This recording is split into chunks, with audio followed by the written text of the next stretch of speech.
We have strength and temperance. Okay, coming in hot, Taurus. Would I expect anything less from you? Okay. And I'm sorry about all the weird shadows. One of my lights should turn off soon. It's motion sensor. I forgot I turned it on a minute ago.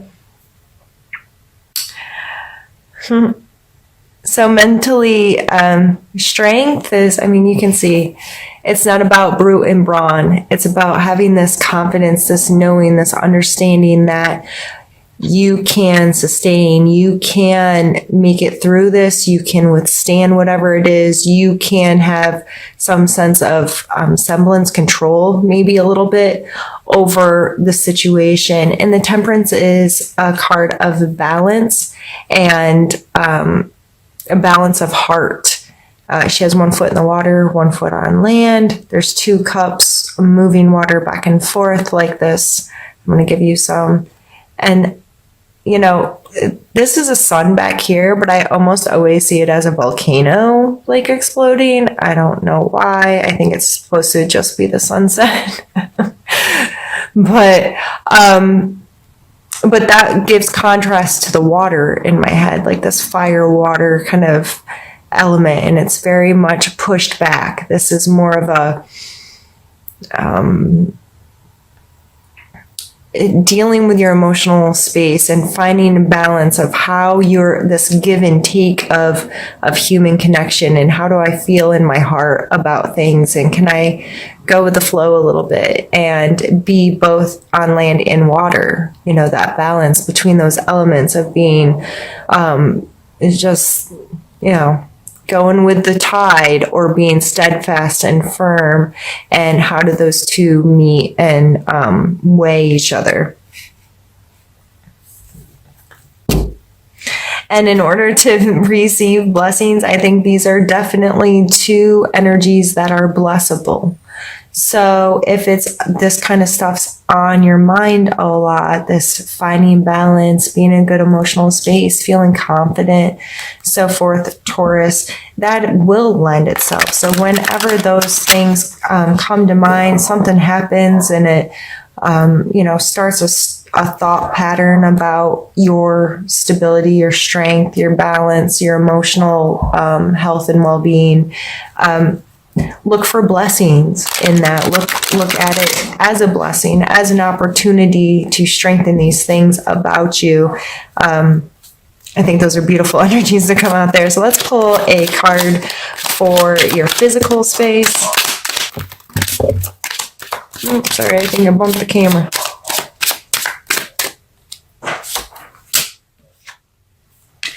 The Emperor and the Ace of Wands. And I'm very sorry my neighbors let their dogs out. So, the Emperor in a physical space card, he's like the masculine physical space card, period. Like, he's the be-all, end-all. He is in control of his physical space. He knows all the inner workings and how things have to run to make things happen, and he's able to look at how each little aspect affects the whole to make whatever he's ruling run smoothly, right? So I think of this card in our physical space as physically organizing, creating systems, creating ways, whether this is at work or at home, getting control of the processes in your life. So scheduling and organization are always kind of on the top of that list, and budgeting, those kinds of things. And the Ace of Wands, this is a potential, this is a creative spark. This is like that $1 million idea that just like pops out of nowhere and you're like, aha, like light bulb moment. So in your physical space, there may be something that generates some of this kind of energy for you. You're like, oh yeah, I can do this, or this would be a really good change, or this would be very effective in helping me do something better, or do something faster, or some kind of system that you can better implement into your physical space may come into play this month. And those two cards coming out together, listen to yourself. If you have one of those you feel like is a holy crap aha moment, like that could really work, try it. You know, those moments of brilliance that we let pass, could you imagine how amazing the world would be if more of us acted on those impulses and stepped outside of a box once in a while and tried to implement new and creative ways to do things that we've been doing the same way for way too long? And that's like innovation to me, you know, so even if it's something mundane in your everyday life as a housewife, and I'm not saying housewives have mundane lives, but I'm saying inside of each of our situations, whether we're an executive, a housewife, a fire person, a mail carrier, a tattoo shop owner like myself, sometimes, you know, like, we feel like our job in our life is rather mundane. And once in a while, we get this spark of creativity that can really change things up in a positive way, especially coming from this space of like emperor, like I have to run this stuff. I'm in control of this. This is my baby. This is my thing, whatever your thing is. That could really be innovative, be cutting edge, be exciting, and it may just be inside your own home is what I'm saying, but it could be something larger. If I have an inventor watching, invent me something cool, name it after me or something. I don't know. I'm just being silly, but I know when I talk about the energies, sometimes I talk about a very large idea. But it's hard with these general readings. I want to express the energies in a card that anyone can understand and apply to their life rather than explain a specific A, B, and C. I'm not a fortune teller. If that's what you're here for, there we go, the light went off. That's not really my intention. My intention is to talk about the cards and the energies in a way that are relatable to you, and you can see how they apply in your life, so you can create a dialogue within yourself that helps you, me, and everyone kind of grow as we become more consciously aware of the energies in our lives and our relationships to them. I felt like that was way wordy. Sorry, Taurus. All right, let's pull a card for your emotional space. We have the High Priestess. She is one of my favorites. There's always a sense of kind of duality here with the light and the dark and her sitting between it. Her being this like connection between the two and finding this middle space. And her foot is on the moon and she's holding a scroll which contains knowledge, of course. She's surrounded by pomegranates, which have always been like, the hoity-toity came to mind. I don't know why those words, but more well-to-do kind of pomegranates are expressed there. So with her, it's like she has access to this almost like this higher knowledge or this connection. She's very capable of connecting these two worlds, these two ideas, these two feelings, these two whatever together. And because she's able to do that, she holds special knowledge there. So this coming in your emotional space, I feel like this is more to do with self. She's by herself. This is you understanding your emotions more is how I'll start to explain it. In your emotional life, this may not be a month where you're highly concerned with your connections with other people, but more so in a internal, what's my relationship with me kind of way. This card always makes me think of prayer and meditation.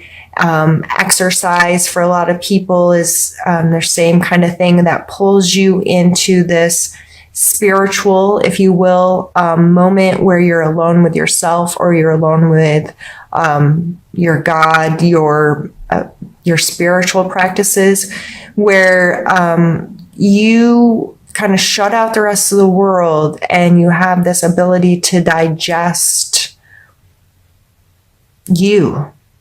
And then once you open back up, what has that done for you? And what does that allow you to access more in the world?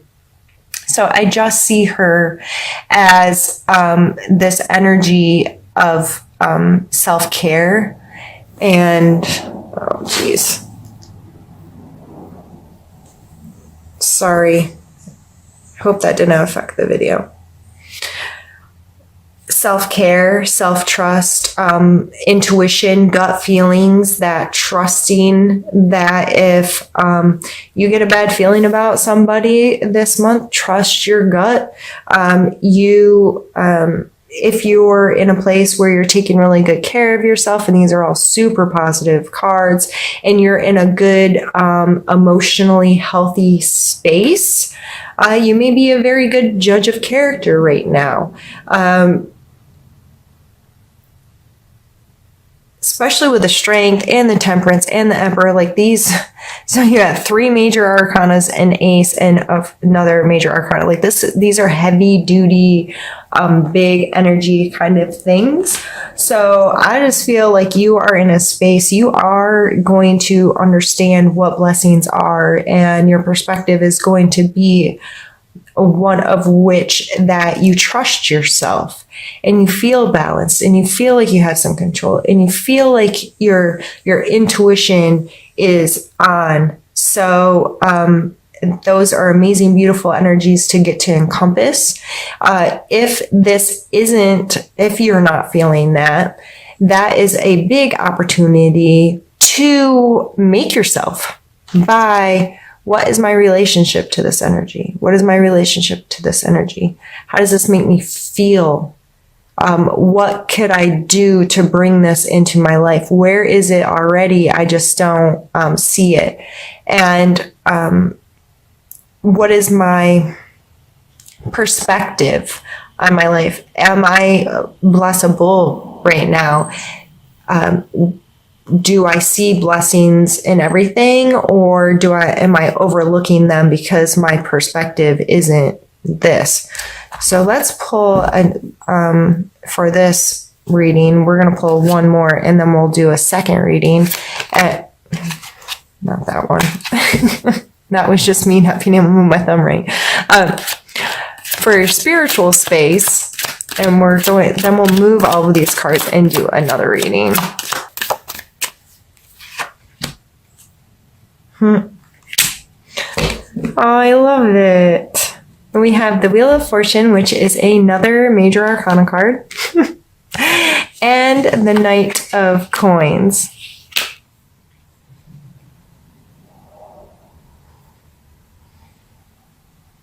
I almost feel like this is the coin in his hand, and he's starting to finally get it, that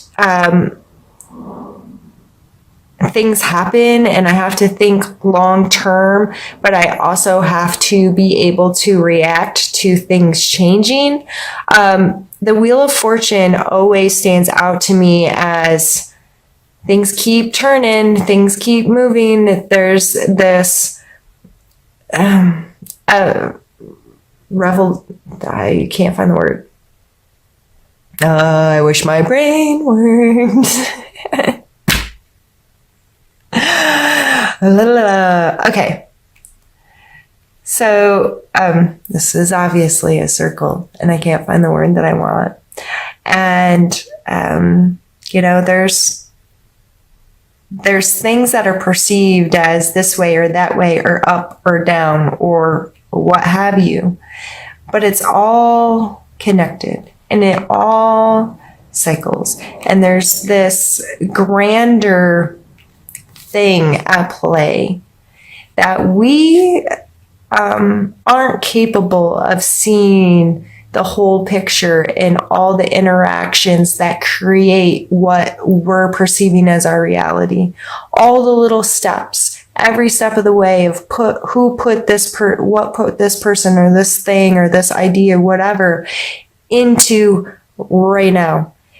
But I think it's like I said, it was like spiritually, like he's holding this, he's getting this may be part, he's thinking long term with this, and how an understanding, and this is a very positive card as well, like Wheel of Fortune, there's chances for amazing things to happen, and we don't always know what's going to lead to them.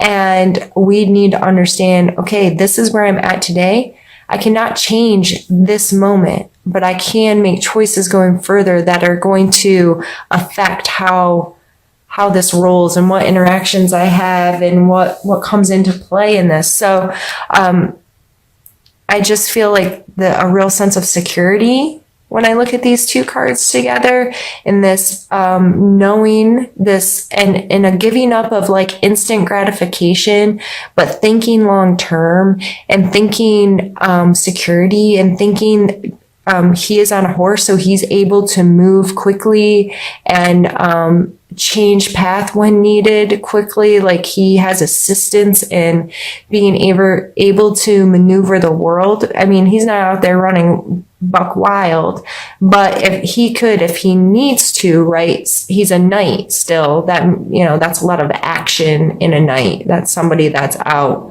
in the world interacting is how I see that energy. So spiritually speaking, I really think this is you coming to an understanding of, I can't control it and I don't know everything, and I have to learn to understand that there's cycles, and I have to start thinking long term, and I have to go with it and allow the blessings and choose my perspective of how I'm going to see this, and understand that I don't know everything. I can't understand everything. I only know my truth. And as long as you're rolling with this kind of energy, like you should be feeling very healthy, I would think, and secure with these kind of energies, and really feeling good about yourself, and knowing that these infinite blessings are going to continue to show up and continue to be a part of my life as long as I choose to see life that way. I don't even feel like we need to do the second part of the reading. This has been beautiful, and I've already taken up 20 minutes, which I definitely shouldn't have done, Taurus, but I hope you're enjoying this because I know I am. So I will be right back.